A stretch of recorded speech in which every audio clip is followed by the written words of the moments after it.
Welcome to The Rest is Giant Robots, a conversation through the careers of writer Simon Furman and artist Andrew Wildman. Recollections and revelations about the highs and the lows as creatives in comics, books, games, film and TV. Hello everyone, welcome to episode 36 of The Rest is Giant Robots. I'm Simon Furman. And I'm Andrew Wildman. And we're going to pick up pretty much where we left off in episode 35 because we barely scratched the surface of self-publishing.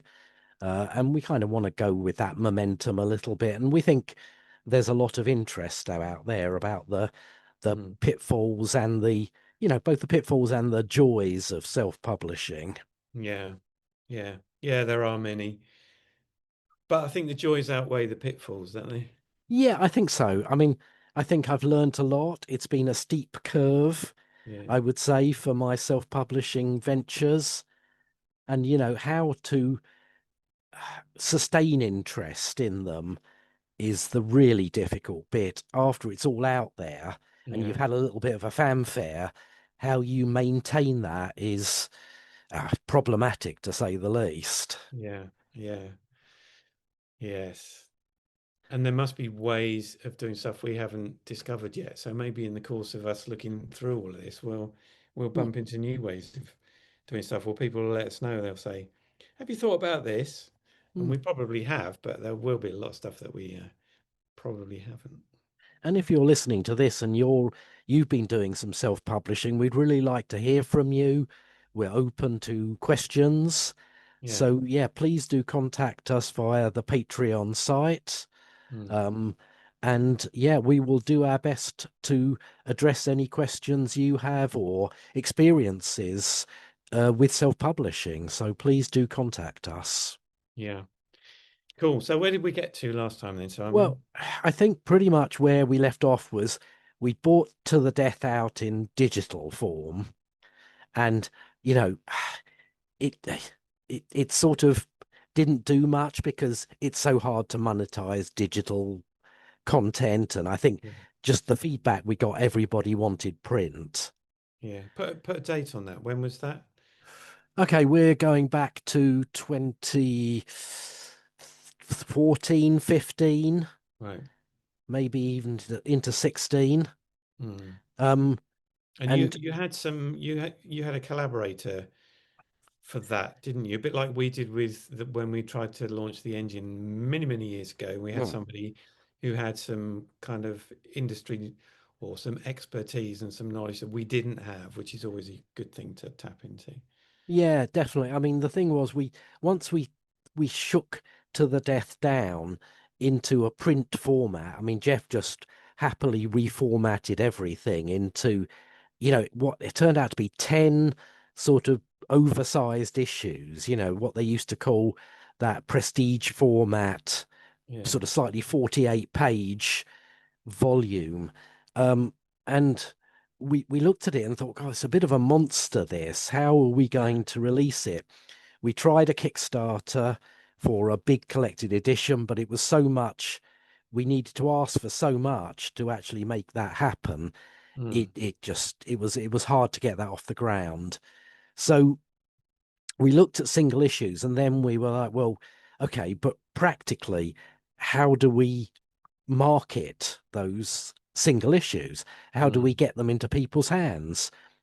As I think we've talked about before, the trouble with Kickstarters is unless you employ a packaging company, you have to manually start mailing things out to everyone, which for 10 issues would have been impossible. So no, we were lucky to be in touch with a guy called Adrian Clark, who is the sort of editor publisher of the Shift anthology book, even though Shift wasn't out at this point. But he was a fan of mine and Jeff's work, and he was really happy to kind of come in and say, well, look, I think I can make this happen. I have the logistics to do this because they had a comics website called getmycomics.com. So that was going to be our shop window. and he was going to warehouse and distribute for us. Mm. Obviously we came to a sort of financial arrangement with Adrian so that he wasn't doing it just for the love of it. It was he would get something back as well. Mm. But then the question was still, Adrian wasn't a publisher. So how did we get comic stores to stock to the death? Yeah. We had 10 issues to get out. And it was uh, we, I think we just, once we figured out that Adrian could get the stuff to comic stores, that was when I literally started going through a directory of comic stores in the UK. Mm. US was kind of out. Obviously, you could buy it through getmycomics.com, but we wanted it in comic shops. So I literally pulled out a directory of comic book stores and started phoning people, Right. trying to talk to the owners or the people who did the ordering. You know, Forbidden Planet were very helpful. Of course, I knew the people there, so they were receptive and they sort of agreed to take stock. Mm. But the smaller independent stores, it literally took a personal phone call and a lot of, pleading and cajoling to say, take a chance on this, Mm. order a copy or two copies and see whether we can build some momentum with it. And was that, were you asking them to buy them at trade price, or was it sale or return? No, trade price. We didn't want to get into returns. Mm. So we were asking them to take a leap of faith with it. Mm. And, I hadn't realized how many comic book stores there were in the UK. And not everybody was responsive or took the book, but a lot did. Um, but then we had the problem of month in, month out, we had to notify the comic book stores that they needed to order All right. so we could judge our print runs. So, in the normal situation, let's say it's Diamond, even though that isn't the case anymore. Um, Diamond, you would have got the previews catalogue, the comic shop owner, they would have gone through with their order form and ordered, X number of Spider-Man, this, and Batman, that, Mm. and the independents at the back. But we didn't have previews, we didn't have Diamond. So, with the help of my 5 Points collaborator, Martin Stiff, you see how many people we need to make this happen. Martin did the equivalent of a sort of interactive email previews. So Okay. it was something we emailed to stores Yeah. however many months ahead of each issue.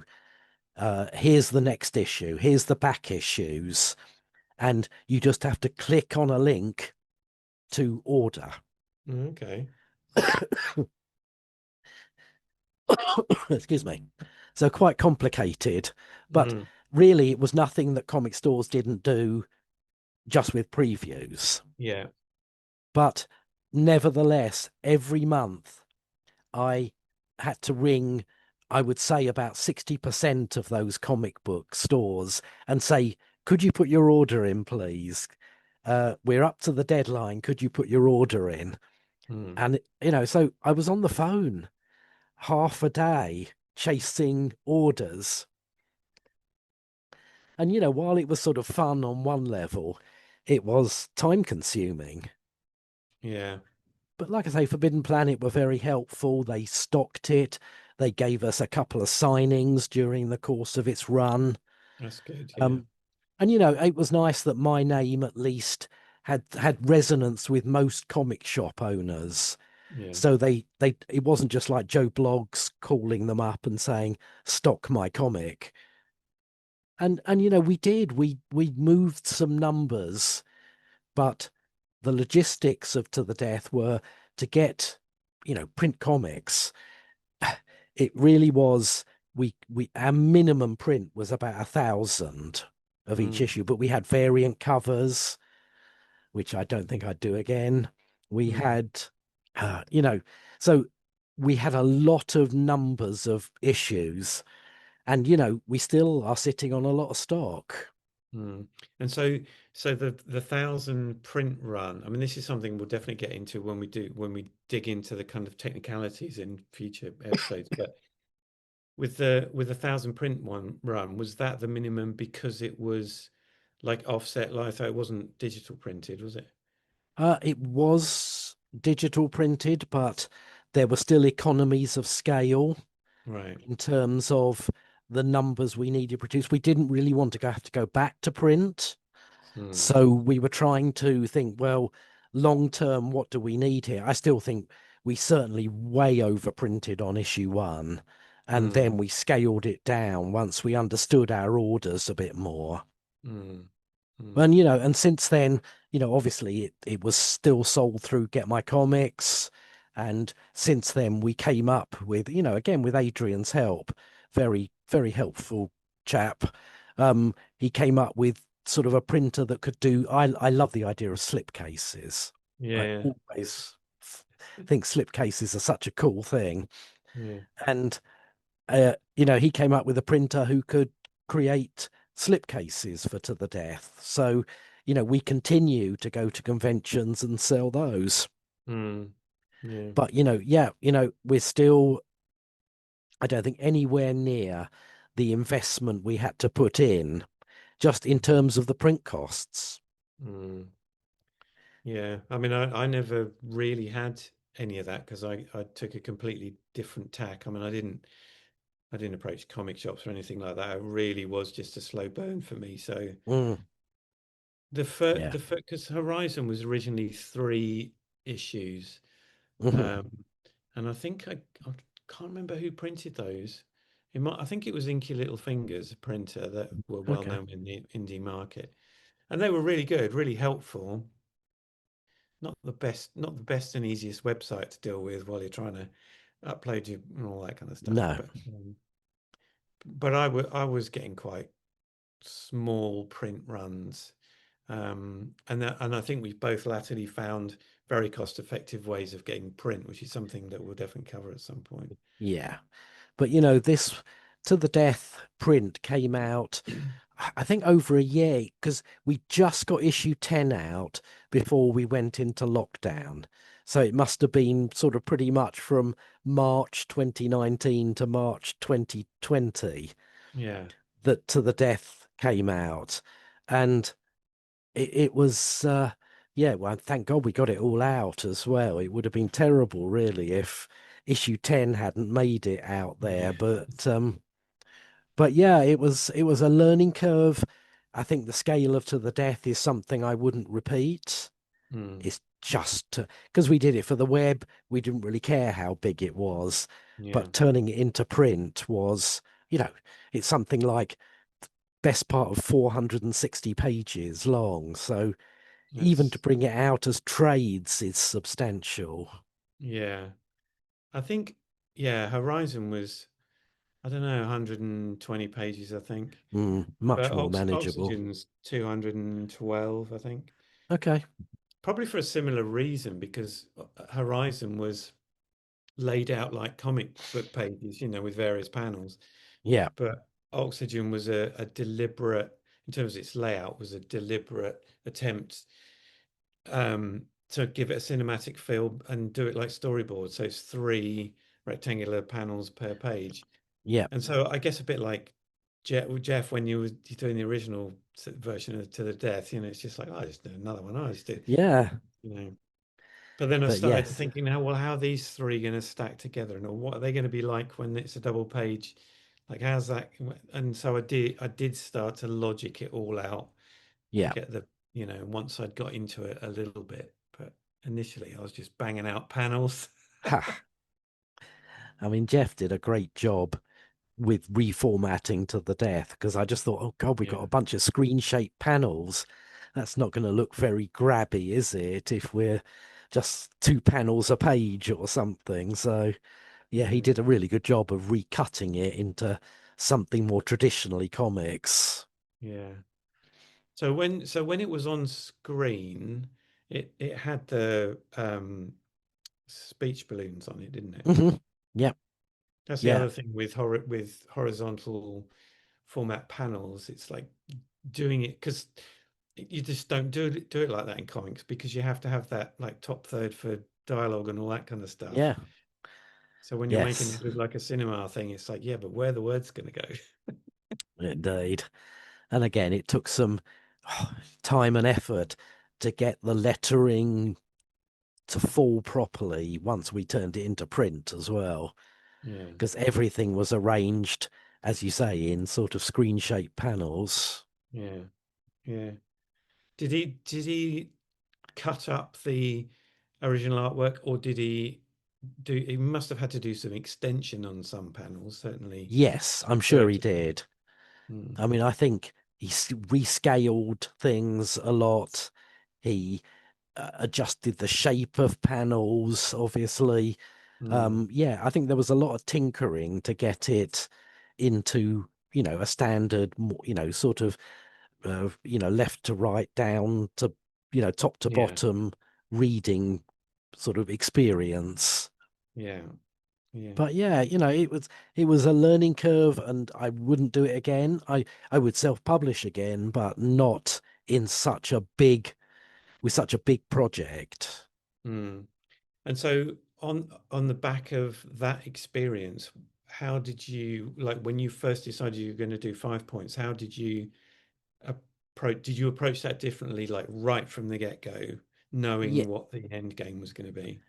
yeah. I mean, with 5 points, except I wrote it very much like I did with To the Death. I just wrote it like a screenplay and Yeah. said to Martin Stiff, the artist, just take it away and do what you want with it. If you've got more, less, whatever, we'll work that out. So it Mm, wasn't a fixed number of pages, but it was always going to be print. That much we knew. I don't know whether, I think we still harbored hopes of getting a publisher behind it, a proper publisher, mm, but none of the people who were interested, we didn't really like the deals. And the people, and some people just said, blanket, we don't do crime stuff, and mm. it's like, okay, you probably do, but just not with us. And anyway, that aside, we always knew it was going to be print. And, we had an idea of the look, and I'd seen Martin's work on his two self-written and drawn graphic novels, The Absence and Tiny Acts of Violence.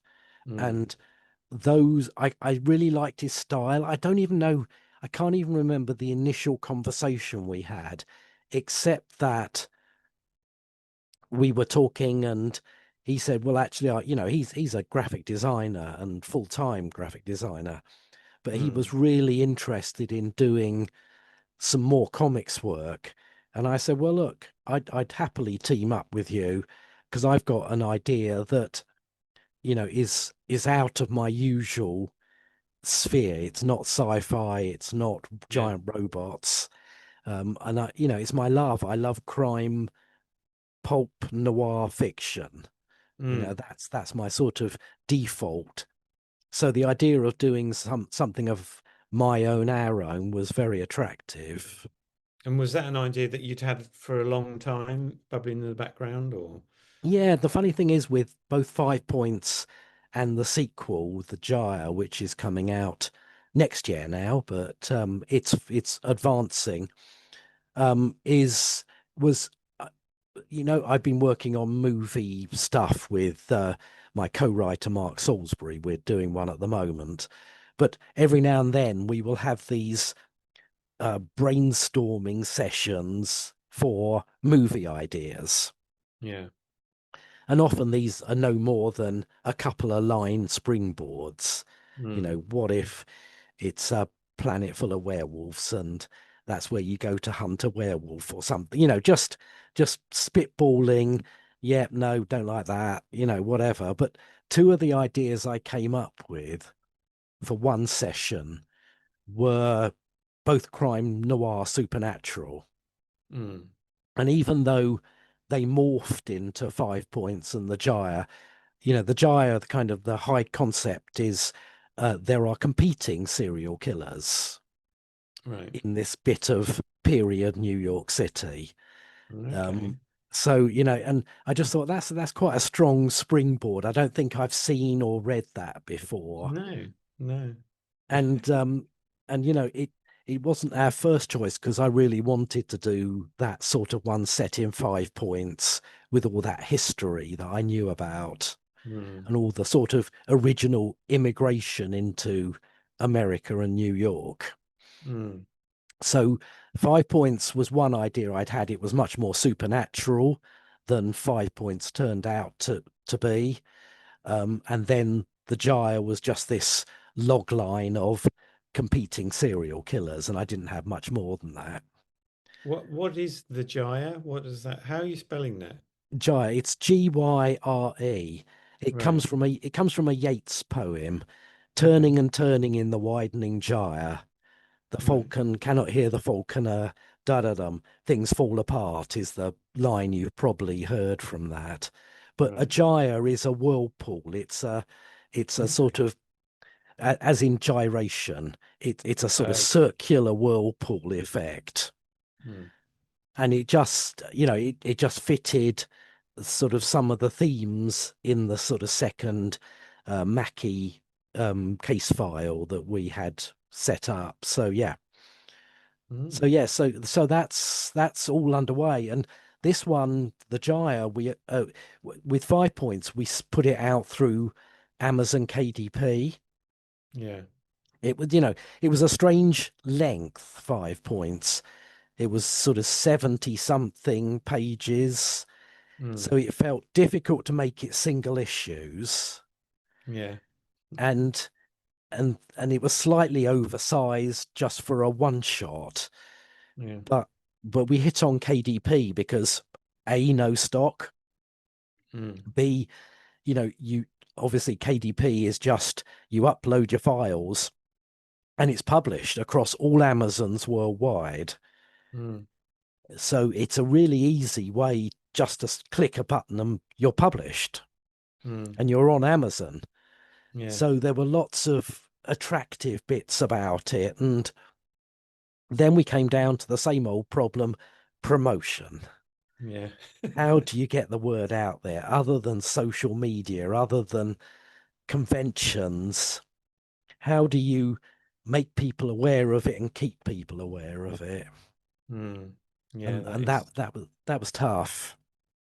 yeah, it very definitely is. I mean, it's the initial buzz of getting it up on Amazon is like, yeah, you've arrived, isn't it? But I mean, Yeah. you clearly haven't. I mean, you're just No. in a you're Well, just in a swamp of other, it's endless amounts of other content. But at least it's there, and it's an easier place to point people to, yeah. which is good. It's funny. Amazon records things as what category you put yourself in. So I think we just crime fiction or horror crime. I forget how we categorized ourselves, but I used to look at it and go, 5 points is number 28,750 in this particular category. And you think, oh my God, a tiny Yeah, little thing waving and drowning out there. yeah, yeah. But I mean, you have to kind of not lose heart too much with that because there is an awful lot of content which just, Yeah, because it is now so easy to do it, it just means that there's vast amounts of stuff out there. And it's not warehouses full of books. That's the thing. If no, that's what it was, you just think, oh my God, I'll never be found. But there's so much stuff there that it's just zeros and ones, digital content somewhere on the internet that yeah. ever gets seen. But the gyre is turning out to be a bigger proposition.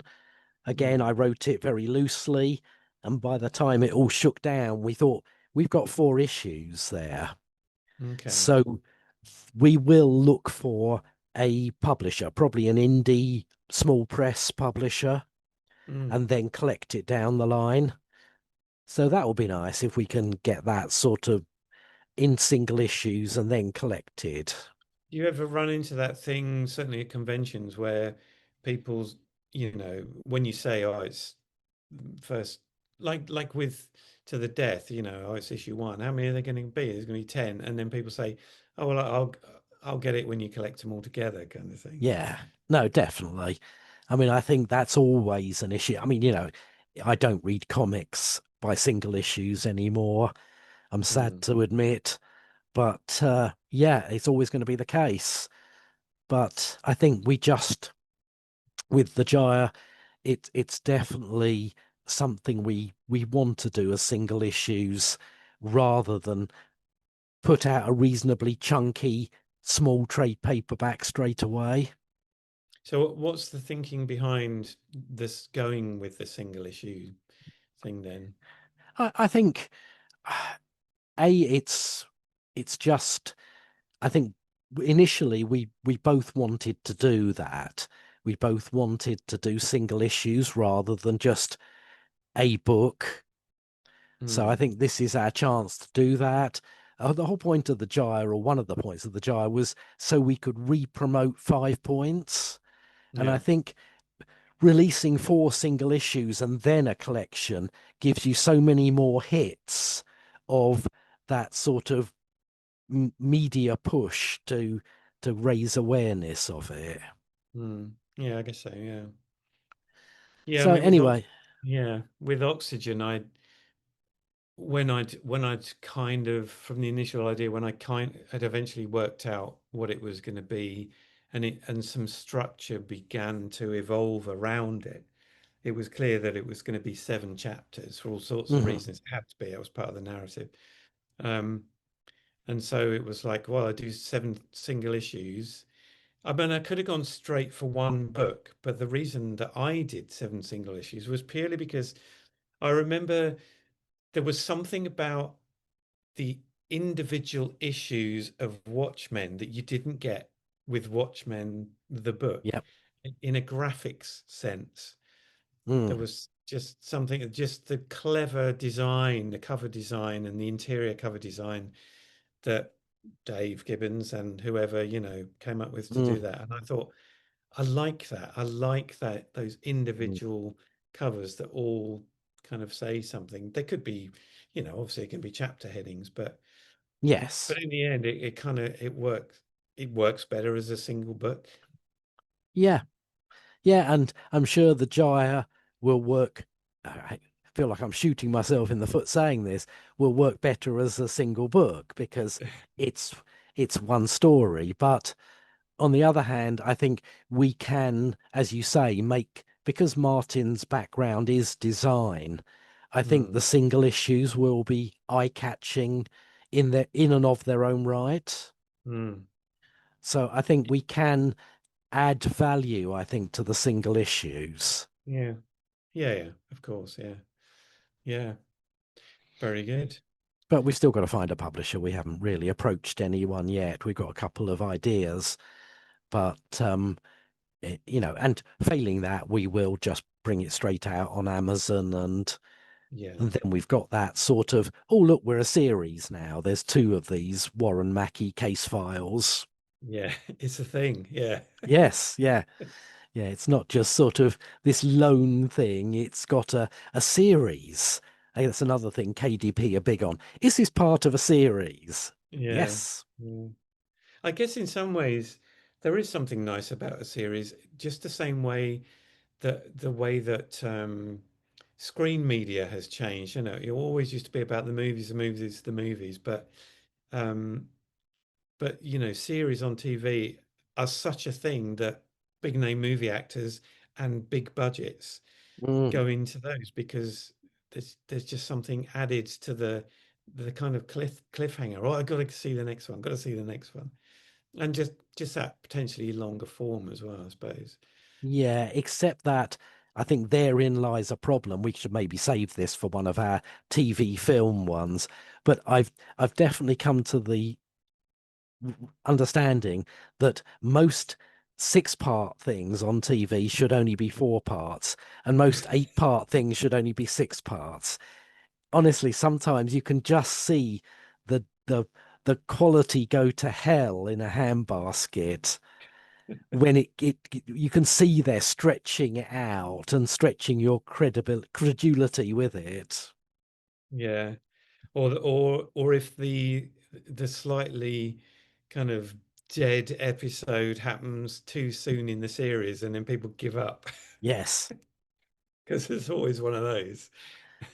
And when you're dealing with something like, well, it's a mystery to be solved, you can start to see where the writers are going, oh, okay, it's not this character, but we've got to make it seem like it's this character, and you Mm, could, and it just starts to feel a bit labored sometimes.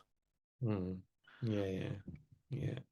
But yes, you're right. I mean, but I miss, I've just had some screen time here at home, and I just dug out a few old movies, and I watched RoboCop again, which Yeah. honestly, I hadn't seen it for quite a while. I mean, it's a film I love to bits and I've seen many times, but I thought again, what a lean and mean bit of storytelling it is. It Yeah, just doesn't yeah. mess around, and it's punchy, it's shocking, it's funny in a dark sort of way, and you know, it's a perfect story arc as well. It's perfectly, you can grid the character, and then there's a punchy end, and you're out of there. And I just thought, oh God, I miss that. I miss that so much with so much modern stuff. Yeah. I mean, even movies are very often too long now. Oh yes. Well, again, we'll Mm. talk about this on a movie one, but I saw one battle after another, and I just thought, oh Mm. God, this film will never end. That's how it sort of Yeah, felt after 2 hours and 15 minutes, and there was still half an hour to go. yeah. It is good, but It yeah. is, but get out of there. Anyway, Yeah. for another Mm. time that. So, Mm. any other thoughts on self-publishing? I mean, I will continue to do some form of self-publishing as long as I can find an artist willing to put their time in and Mm. effort Mm. because I Yeah. love it. I mean, I did. I thought Horizon was going to be the only book in me, because it was I think I said last time that the original thoughts that eventually ended up as Horizon, even though it was completely different, but because it was a Mm, very long genesis, was like decades. yeah, I think I was about the original thought that actually led to an idea.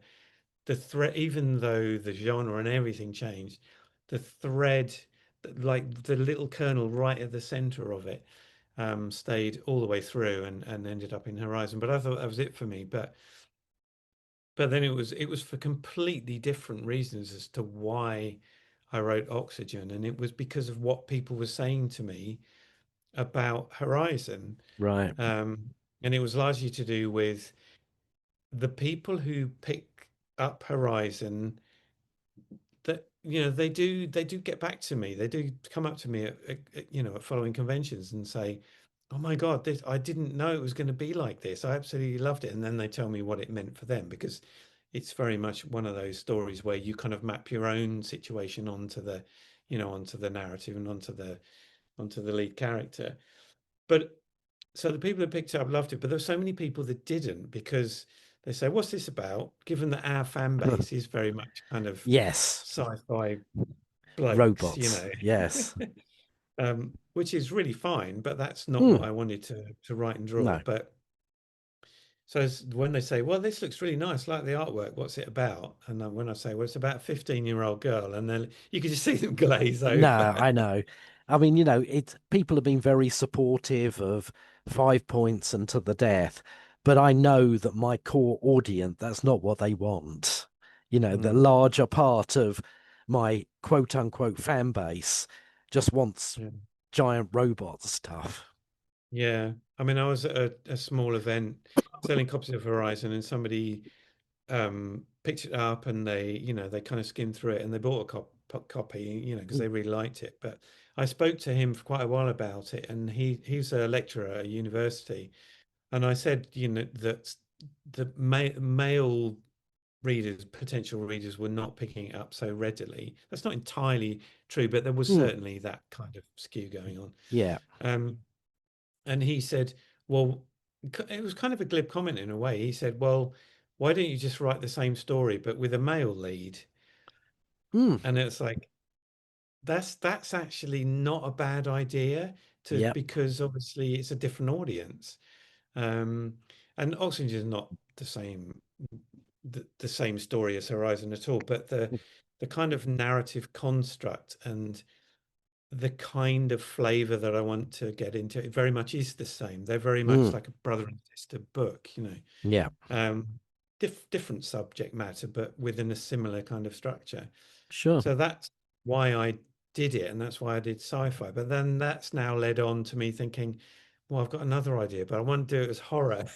Okay. Yeah. So I've already started writing that. So it's funny how things kind of spur you on Mm, from what was a one idea is ending up potentially as three. But there is that thing about what we're both known for. I mean, we're known for many things, but mm, it's undeniable that we're known for sci-fi slash robots, if you want yeah. to get really specific about it.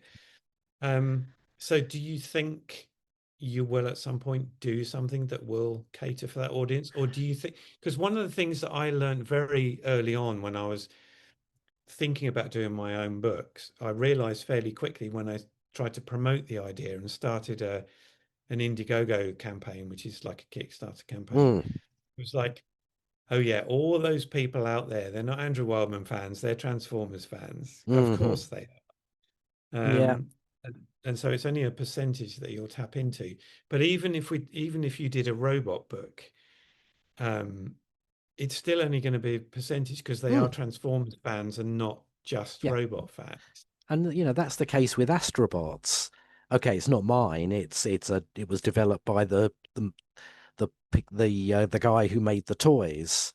Um, Yeah. but it's a mech series, purely mech series, really. I mean, there are humans in it, but it's a Mm, mech society.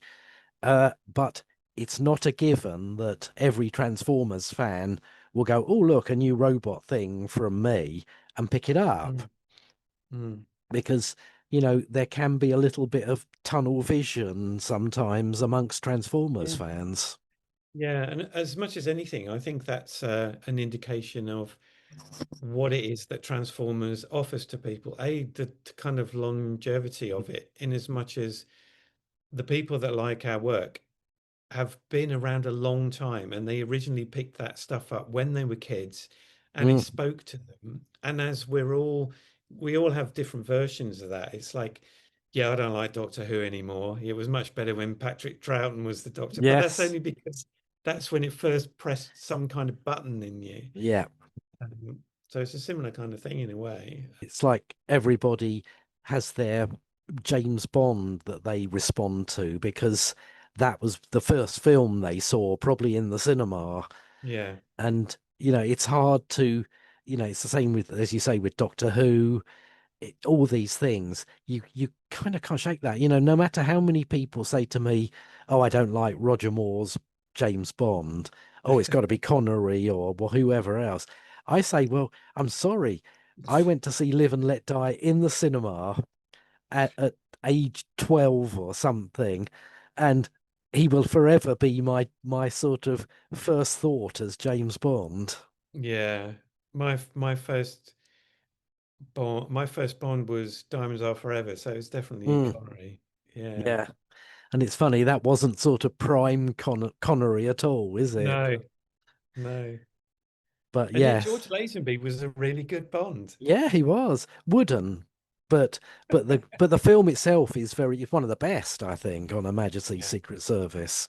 Yeah, and then he was essentially signed up for two, but Mm, for all sorts of reasons it didn't happen. And it wasn't just because of him, it was to do with, filming schedules and all sorts of things. mm, yeah. Yeah. But anyway, yeah, any last thoughts on self-publishing before we wrap this one up?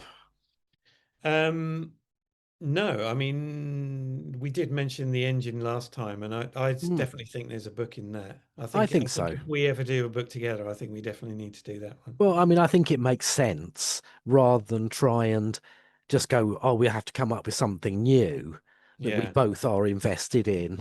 Is something like the engine, which oh my God, we've been through many versions of it already, so it's all there, yeah, just sort of ripe, I think, for kind of reinvention.